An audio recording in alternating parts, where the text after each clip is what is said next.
gotta be with somebody, gotta be with somebody your whole life. But you can't be with nobody, fucking up your whole life. Good evening, everyone. Welcome back once again to Vicious Rant. Of course, I am your host, your YouTube sign off imitated, never duplicated, suicide team, vicious, and going over Raw this week. It was in the ThunderDome.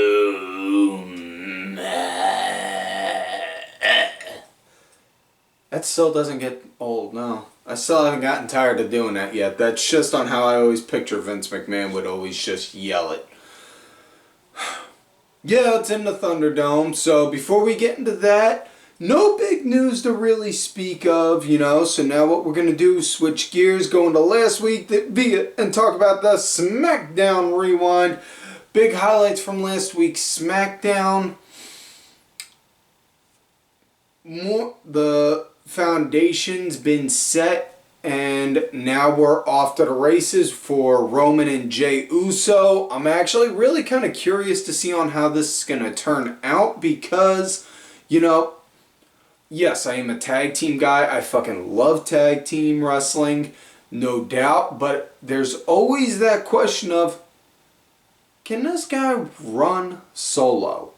I always ask that with solid tag teams. You know, as much as I love the Road Warriors, hands down, my absolute favorite tag team of all time, I've always sat there and thought, could Hawk or Animal have gone solo? I mean, I'm not saying I would have paid money to see them go solo, I just always wondered it. That if that makes sense.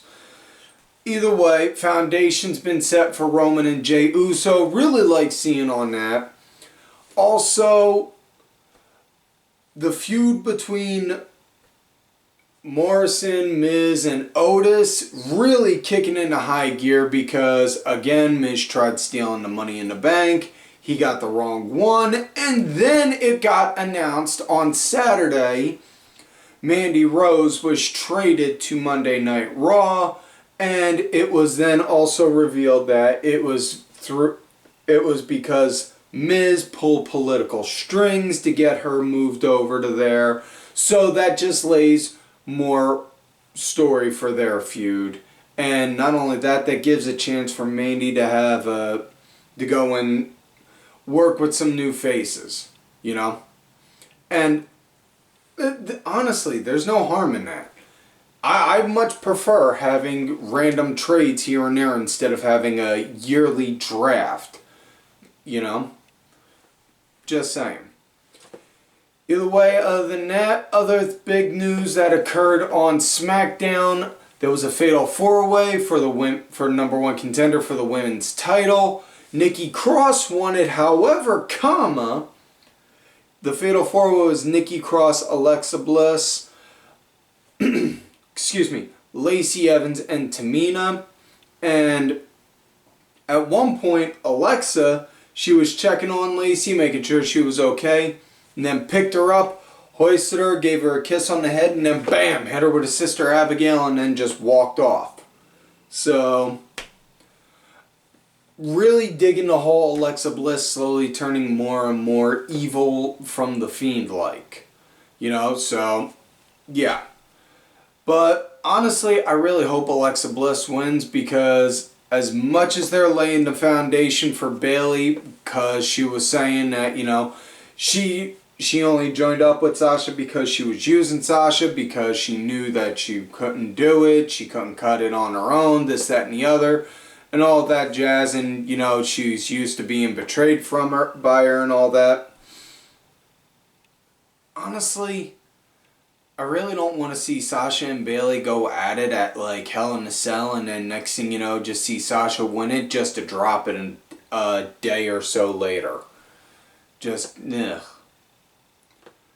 Much rather see Nikki Cross have it, throw out a handful of good matches while being the champ, and then, yeah, you want to drop it, because, again, when it comes to titles, a lot of people say, yeah, there's prestige and lineage and this, that, and the other. And then you got some saying that it's a prop, it's a gimmick, it's this, that, and the other.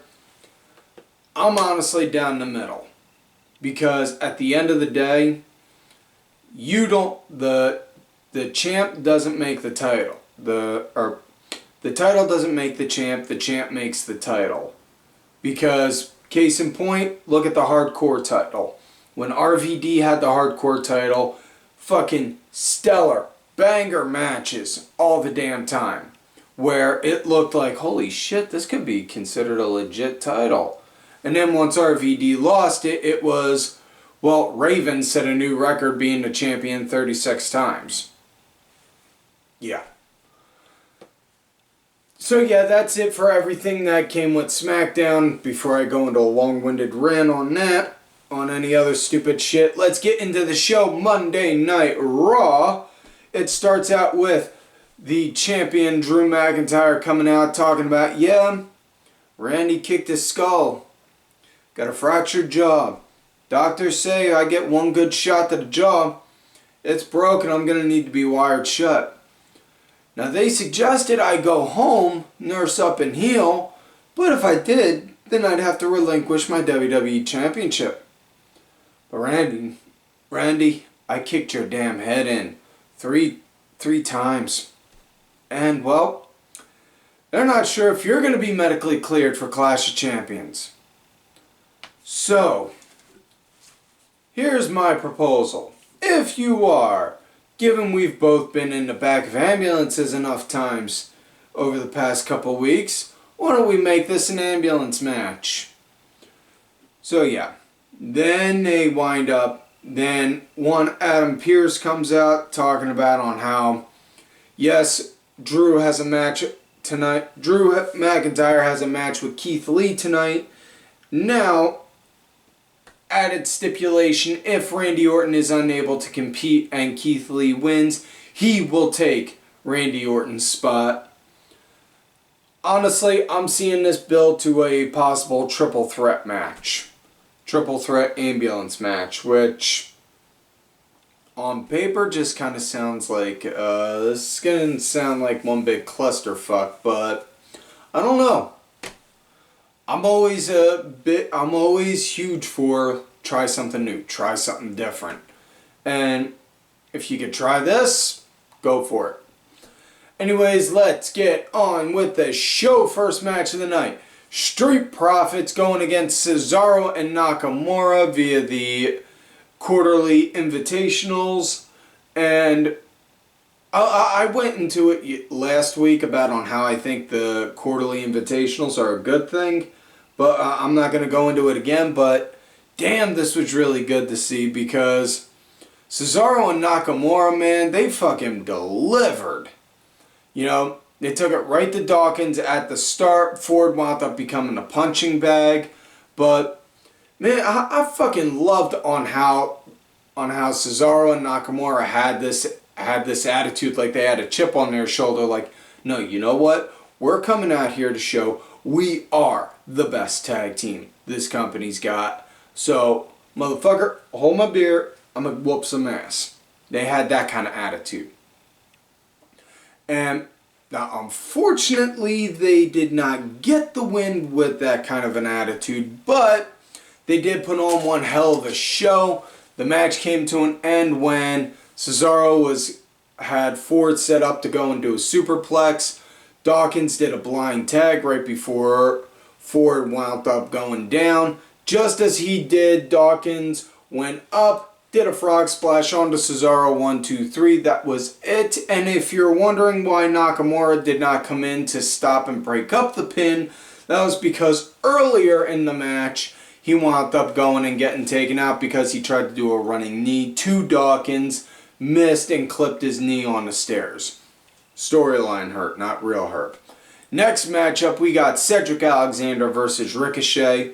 And before the match, they wound up Hurt Business cut a nice little promo talking about on how Bobby is the CEO of the Hurt Business. Shelton Benjamin isn't just the gold standard, he's now been upgraded to Platinum Edition.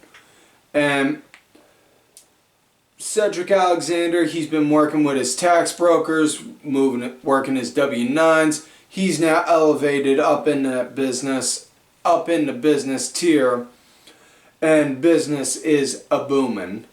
And then Apollo and Ricochet came out. They were cut a promo saying, "No, we were brothers, man. We looked out for you. We tried to help you every which way we could. This, that, and the other." And then eventually, you know, when these guys are done with you, don't go looking to us to bring you back, to welcome you back. No. And then it turned into and then we match underway. So Ricochet was hot right out of the start, you know, just going right to Cedric like he was straight up pissed off at him. Alexander wound up picking up the pace and was leading after the commercial break from the mid-match. But this was a damn good match. This was damn good, nice fast pace. One thing I really dug on it was at one point when Ricochet had Alexander down, MVP just point blank, not getting involved, but just straight up getting in his ear. "You're going to get up and go and hurt him. Get up there and get him." Like that, like, you know, almost kind of like Mick yelling at Rocky, like, "Get up, you bum." Like, fucking cool, you know? Normally you just see managers like, "Hey, come on, boom, boom, boom, boom, boom. Come on, get up. No, you had P straight up getting into him like he was going to light a fire under his ass. Now, anyway, match came to an end when Alexander, he did a Michinoku driver, got a kick out, and then wound up popping in a lumbar check, got that, 1, 2, 3, that was it. So Cedric Alexander is your winner. Next up, we got women's action, and oh dear God almighty. Oh. This is one of those types of moments where I really am thankful for the people I know because they help me make sure I have my heart medication. So, because last thing I need is for my heart to give out when this type of match occurs. Asuka going against Mickie James. Oh my God. Now, I'm not going to lie. Great match. Great, phenomenal match. Ending wound up being really kind of like head scratching, and you know, a lot of people, there's a lot of speculation still going up in the air about what the hell happened on it, and I'll get to that in a minute. But as far as the match goes, oh my God, it really was solid back and forth non-stop, really good. If I had to pull one vice from the match, I'd have to say it was Dolph Ziggler on commentary. That's a bit, but yeah. Loved on how Mickie had that, like, came off almost like with that do or die kind of attitude in the match as the match went on. Now, as far as the ending went, Asuka, she had an Asuka lock in. Mickie countered it, and then it rolled over. Mickie went sideways, and then the ref called for the bell to stop, and then the ref said it was stopped because, saying Mickie James is unable to continue. Now, this is where the plot thickens, if you will. While this could just be me and my personal perspective and my way of on how I view things, but watching the match at one point when Mickie James went up to the top, she looked a little glossy-eyed, like she was like she may have caught a stinger or may have been a little concussed, if you will. You know, and I've been there, but she looked like she was like the lights were on but no one was home. And after that, you see, the last we see of Mickie James, she rolls out of the ring. You see the referee go out there with her, and then, boom, the camera automatically zooms. Zelina Vega comes out, cuts a really good promo cuts a promo out of nowhere on Asuka, saying she's tired of having to go and deal with other people's problems, referring to Andrade and Angel Garza, and then saying point blank she wants what she wants what she deserves, and that's the Raw Women's title. And all while this is going on, the camera is zoomed in directly onto them two, you know, like it's close up, like it's zoomed in close up. And you're not seeing anywhere on the outside of the ring. And so normally when injuries occur, they don't typically have the camera on the injury, on the person that gets injured like that. They typically try to steer the camera away from it.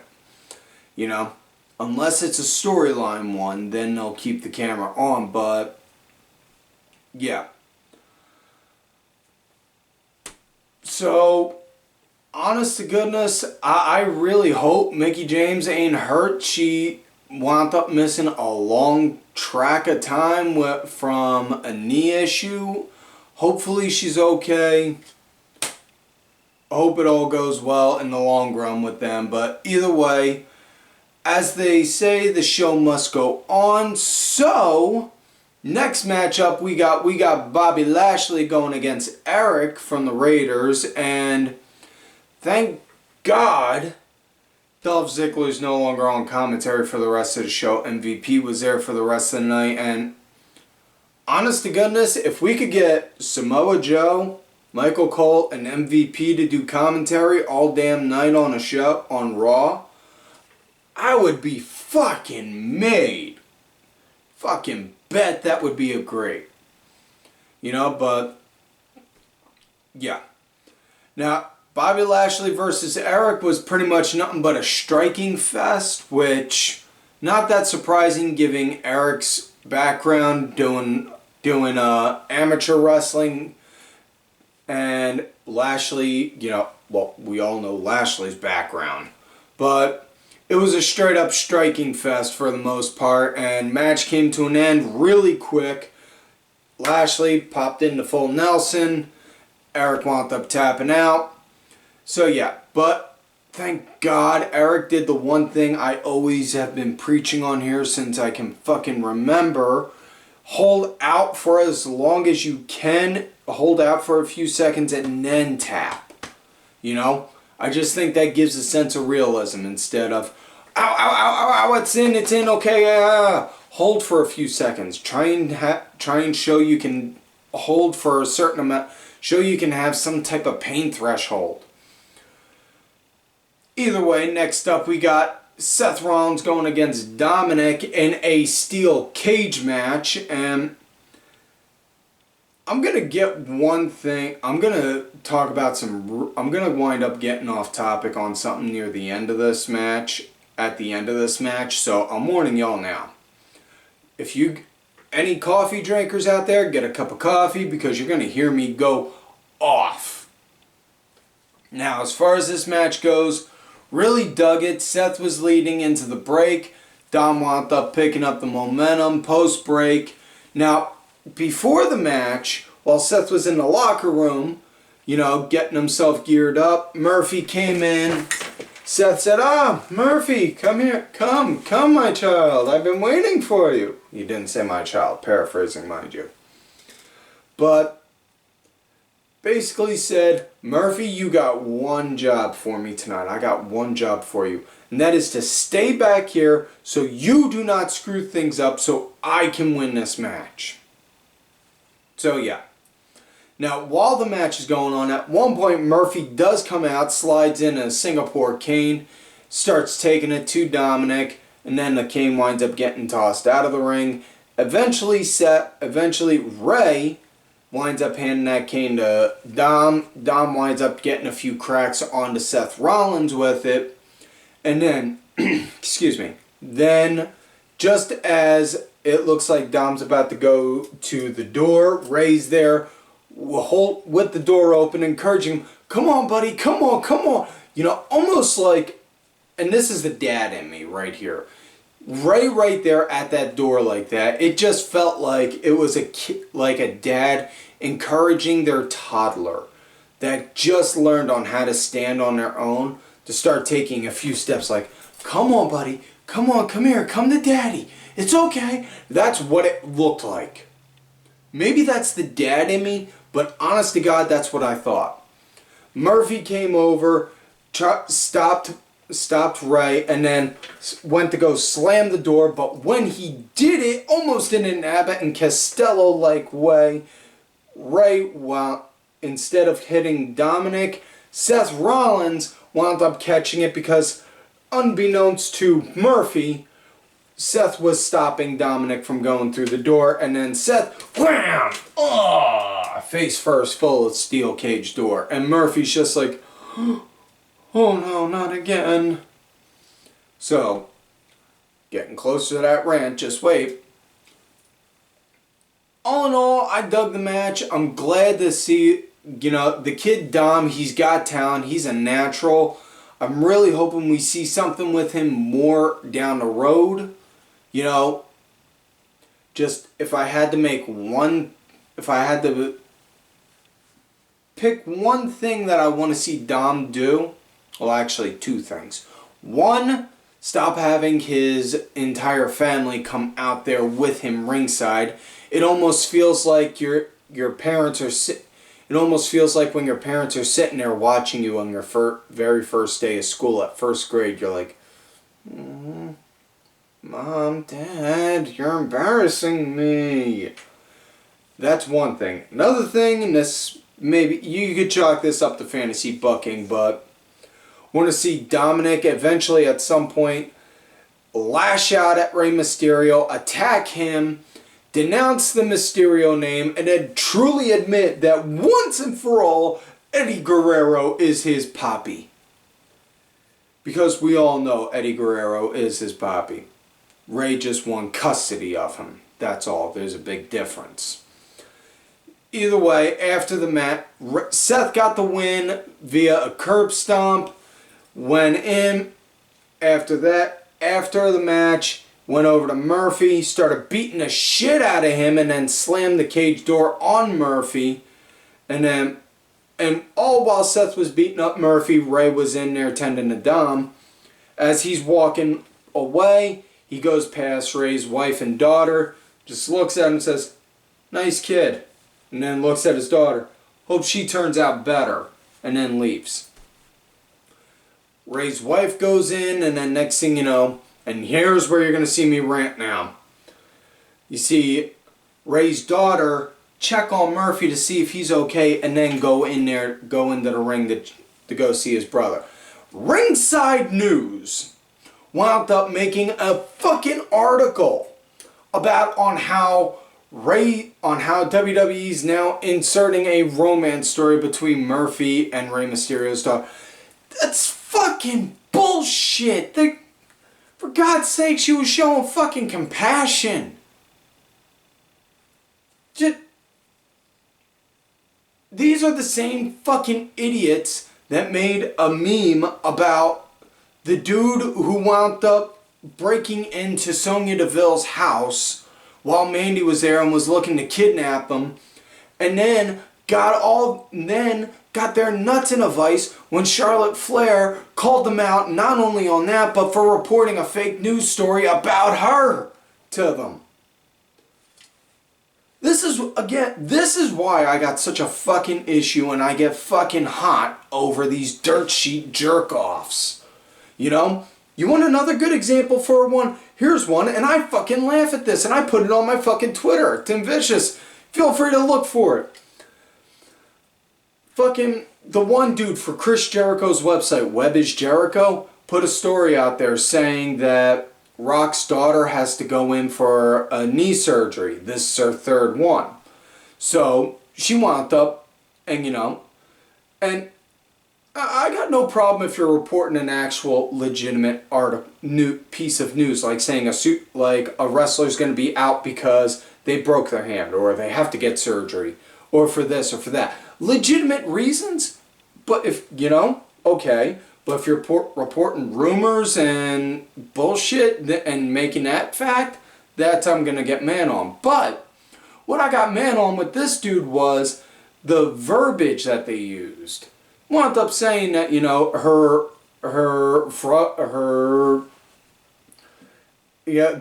they wound up using this verbiage to where they made it sound like her career was like she was immature and inexperienced for her career. Fuck's sake, she's still training. Crying out loud, Mark Henry busted his ankle multiple times in training. He said that. You know, how many... You go back and you look for you can go back and search. A&E did a documentary once where they showed wrestlers doing wrestling school, and it showed Samoa Joe and John Cena there. Samoa Joe with a broken bloody nose, with a towel over it, and you could see blood dripping down, saying, "It's all part of paying your dues." So, you know, but you want to make the argument, oh, I use that verbiage because according to the dictionary, it says this. Okay, did you also forget about the fact that the dictionary also defines this as saying irresponsible or immature and inexperienced and such? And then when you confront them on that shit, they get all fucking butthurt and then block you. Oh, boo fucking who? Eat a dick, you fucking bitch. Either way, fuck Ringside News for this kind of fucking bullshit.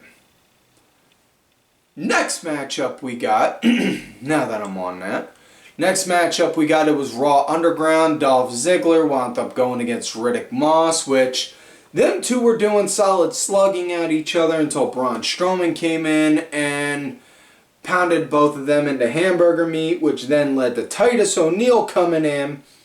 Titus took Braun down, got a couple good licks in until Braun eventually took Titus O'Neil down. So, yeah. Next matchup we got now, it's Kevin Owens going against Aleister Black. And this one, now, Owens, he comes out. Now, Black attacks him right before the match starts, which... kind of seeing a little bit of a repetitive thing with that during the course of the show, and really do not like seeing that because, you know, just it felt too formulaic. But decent enough match, you know, liked on how Black was working on Owens' knee. Owens, you know, hobbling around, and at one point went to go, looked like he was getting ready to go and get a running charge to go and do a tope. Once he got near the rope, he was like the knee buckled on him, and it's like, But Owens wound up working through it still, again, working injury.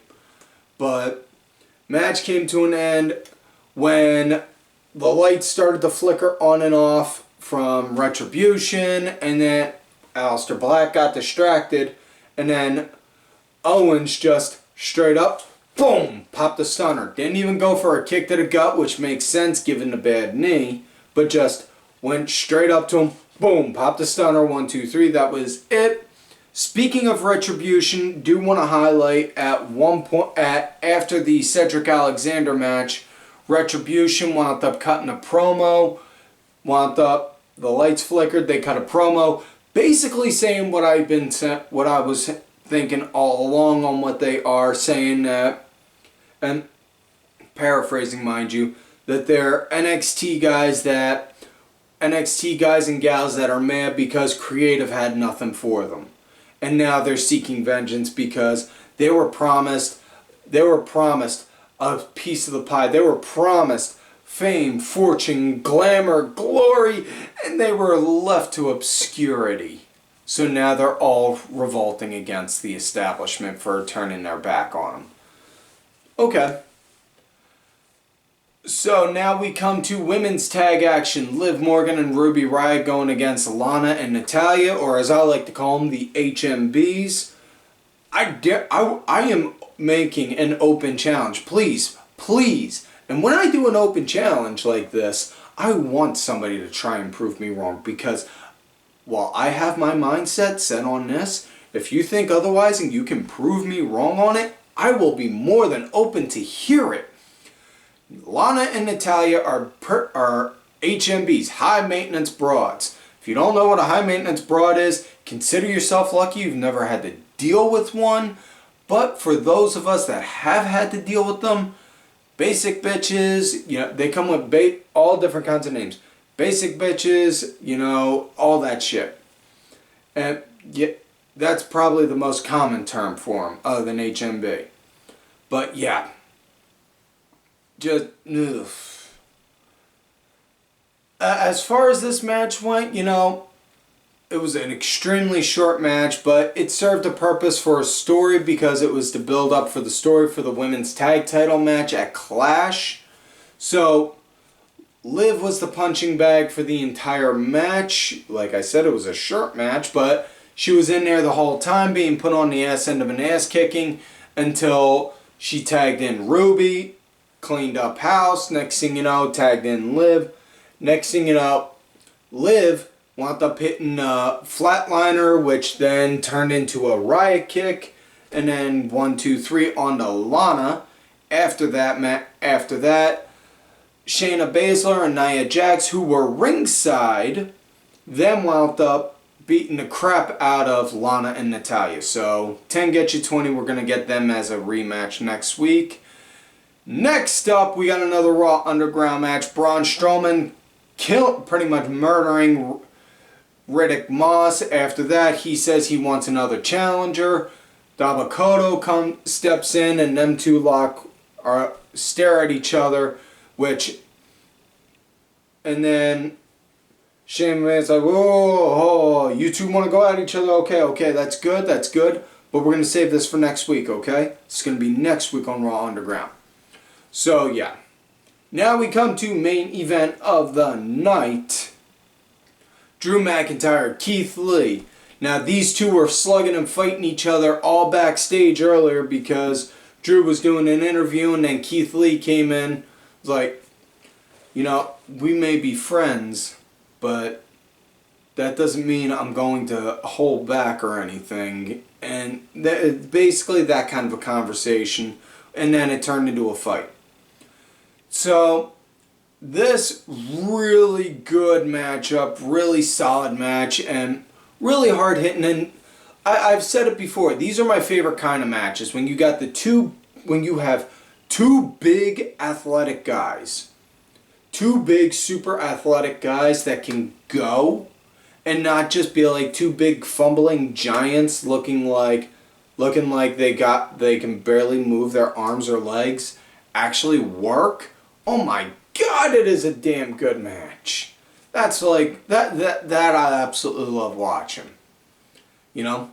But it was a damn good match, really hard hitting. The match came to an end when, you know, both guys were going at each other, and then next thing you know, the lights flicker on and off, and then boom, it fades to black, it comes back on. All Retribution circles the ring, and it looks like an entire posse, like NWO came out. And then, next thing you know, just as they beat the crap out of Lee and McIntyre, and then next thing you know, the Hurt Business music hits, and the reason why this is because after the Retribution promo, MVP confronted Adam Pearce. You got a problem, we could take care of it. You just give us the cash. If you're good at something, you know, you never do it for free. Which makes sense for them. So, Hurt Business comes out and take off their suit jackets, take off the tie, but roll up the cuffs, and they go out there and they start swinging and they're taking it to them. You got 4 guys going against looking like maybe 12 or 15 dudes. That's fucking good. And they're all going at each other, and then it ends with Lee and McIntyre both jumping over the rope, clearing out, flattening everyone, and then both just standing, using the guardrails to keep themselves up, looking like clenching, like, and then just staring at each other, and then whew, fade to black. So that was it for the show. So, that's it for this week's show, folks. So don't forget to like the video, subscribe to the channel, go back, watch some of the other episodes. Look for me on the Twitter at Tim Vicious. Also on that Facebook gimmick, Team Ash. If you're gonna look at me on my Facebook gimmick, let me know you found me in there from here. Or on my Twitter at TimBitchSon, Creep Dome. Thanks to my executive producer, Ben, who did provide the music for this week's show. Make sure you check it out on iTunes, Spotify, YouTube, even SoundCloud, and all details are down below. Also, you already see Ben shirts. Hit me up. I talked to the man for you. Show him some love and support. Also, big thank you to LFC Lingerie Fighting Championship. They're a little bit of wrestling, a little bit of MMA, and a whole lot of attractive women wearing a little bit of nothing. Also, folks, don't forget to follow these cool-ass cats right here on the Twitter. Some Mulligan, Kenny Killer, DSP_IV, Diabolic, RA, and Sergeant Curry Pants. Folks, like I always tell you, you love me great, you hate me. Everybody banging. Put your stuff with the fat bitch, F is soft bitch. Nobody